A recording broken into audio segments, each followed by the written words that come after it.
హరికిరణ్ ఏ ఊరు నుంచి వచ్చినావు? రాజమండ్రి బ్రాంచ్కి వచ్చినావు. రాజమండ్రికి వెళ్ళి ఏం బాధ,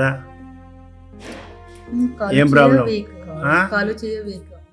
వాళ్ళు చేయి వీక్ కాదు, అది డిసీజు, సెరిబ్రల్ పాలసీ. బ్రెయిన్లో నీకు ఎఫెక్ట్ అయింది కాబట్టి కాలు చేయి లేవట్టు అట్లా వంకర అయిపోయింది చిన్నప్పటి నుంచి. ఏమన్నారు డాక్టర్లు మరి? 20 ఏళ్ళు అవుతుందా ఇప్పుడు?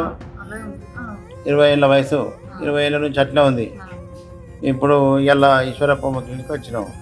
లేచినాడు, నడవడానికి వస్తలేదా?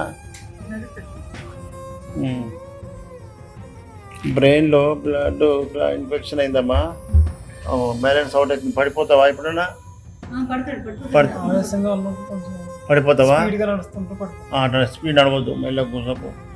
పెద్ద ఏమో పడిపోతే బొక్కలు ఇరుగుతాయి, బోన్ ఫ్రాక్చర్లు అవుతాయి. మెల్లగా నడవాలి. నడక మంచిగా రన్నింగ్ చేస్తాడు, చేపిస్తా. టైం పడుతుంది, మంచిగా వాడిపి. ఓకేనా నాయన? హరికిరణ్ మందులు వాడినాక నీకేమేమి దాన్ని డెవలప్ అయిందో చెప్పాలి మళ్ళా.